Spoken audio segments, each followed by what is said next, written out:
Hello everyone, এখন বাজে সোয়া ৩টা আর যাচ্ছি হচ্ছে কল্যাণপুর মানে হচ্ছে বারুইপুরের পরের স্টপেজ।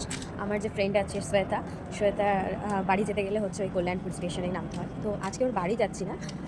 আমার বাবা হচ্ছে সেই মানে ফার্স্ট ইয়ারে যখন এসেছিলাম প্রথম, তখনই শ্বেতার বাড়ি যখন শুনেছে যে বারুইপুরে, এবার বারুইপুরের পেয়ারা তো খুবই বিখ্যাত, তোমরা জানো। তো বাবা বলেছিল যে বারুইপুরের পেয়ারার একটা গাছ দিতে শ্বেতাকে।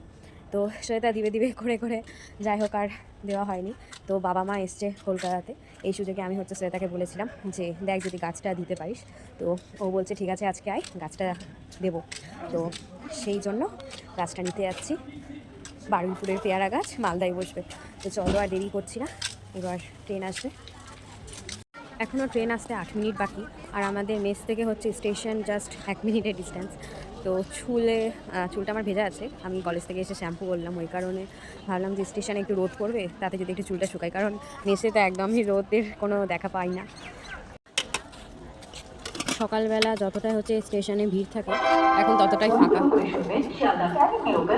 এটা হচ্ছে 1 নম্বর প্ল্যাটফর্ম, এটা 2 নম্বর, আর এদিকে হচ্ছে 3 আর 4। 4 নাম্বার থেকে হচ্ছে ক্যানিং লোকাল ছাড়ে।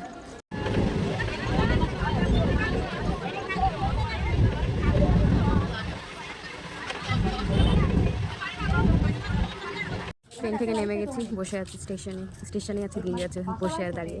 যাই হোক শ্বেতা বলে আসছে আবার আমার এখান থেকে সোনারপুরে 4টা 21-এ ট্রেন। অবশেষে মেসে ঢুকলাম। এই একটা পেয়ারা গাছ আর এই একটা পেয়ারা গাছ, এই দুটো গাছকে সাথে নিই।